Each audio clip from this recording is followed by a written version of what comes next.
ਤਾਂ ਹਰਪ੍ਰੀਤ ਸਿੰਘ ਹੈਪੀ ਪਸ਼ੀਆ ਨੂੰ ਅਮਰੀਕਾ ਦੇ ਐਫਬੀਆਈ ਨੇ ਸੈਕਰਾਮੈਂਟੋ ਵਿੱਚ ਅਰੈਸਟ ਕਰਨ ਦਾ ਜ਼ਿਕਰ ਕੀਤਾ ਹੈ। ਇੱਕ ਤਸਵੀਰ ਸਾਂਝੀ ਕੀਤੀ ਗਈ ਜਿਸ ਤੋਂ ਬਾਅਦ ਹੈਪੀ ਪਸ਼ੀਆ ਤੇ ਅਮਰੀਕਾ ਵਿੱਚ ਗੈਰ ਕਾਨੂੰਨੀ ਦਾਖਲੇ ਦਾ ਵੀ ਜ਼ਿਕਰ ਹੋ ਰਿਹਾ ਹੈ। ਅਮਰੀਕਾ ਦੇ ਵਿੱਚ ਅਧਿਕਾਰ ਨੇ ਅਪੀਲ ਕਰਨ ਦੇ ਤੇ ਹੈਪੀ ਪਸ਼ੀਆ ਭਾਰਤ ਸਰਕਾਰ ਦੀ ਹਵਾਲਗੀ ਨਾ ਦੇਣ ਦੀ ਅਪੀਲ ਕਰ ਸਕਦਾ ਹੈ ਕਿ ਭਾਰਤ ਵਿੱਚ ਉਹ ਸਿਆਸੀ ਸ਼ਹਿ करके जेलों में बंद कर दिता जाएगा। उत्थे ही ट्रंप का भी इत्थे जिक्र करना बड़ा जरूरी रहेगा कि एक पासे की कुछ राइट्स हैप्पी पशिया कोल ने, दूजे पासे ट्रंप का जुडिशरी ते कोई कंट्रोल ना होने करके सीधा इस दखल नहीं दे सकते। हैप्पी पशिया की हवालगी लैन लई 6 महीने तो लैके 1 साल भी लग सकता। इस दौरान भारत ते अमरीका दी एजेंसीज एक दूजे के संपर्क में रहनगियां।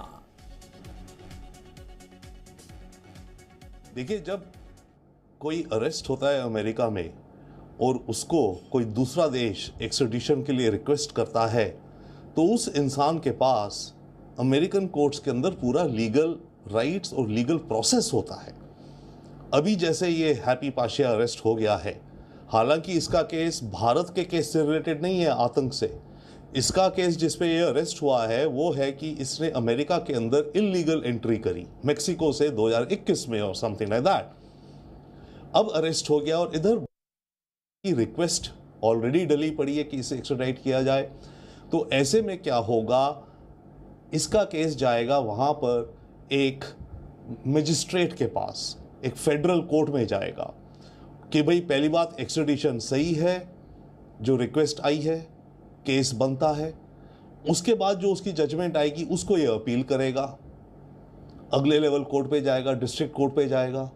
जाने को तो सुप्रीम कोर्ट तक जा सकते हैं, परंतु नॉर्मली डिस्ट्रिक्ट कोर्ट के लेवल पर ही मामला रुक जाता है। तो ये प्रोसेस होगा जिसमें इसकी दलील दी जाएगी कि मेरे को क्यों ना करा जाए। उस दलील में ये भी होगा कि भारत में मेरे खिलाफ केस पॉलिटिकली मोटिवेटेड है, मैंने ऐसे कुछ करा ही नहीं है, और अगर मैं जाऊंगा तो वहाँ की जेलों में मेरे को टॉर्चर किया जाएगा। तो इस तरह की दलीलें बनाएंगे इसके वकील इसकी एक्स्ट्रैडिशन को रोकने के लिए।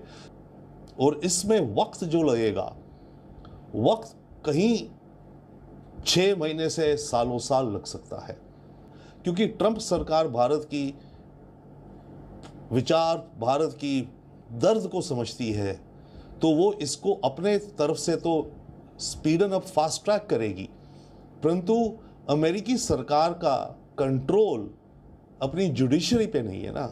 जुडिशरी इंडिपेंडेंट है, जज है, उसको सरकार कुछ बोल नहीं सकती, वो इंडिपेंडेंट है।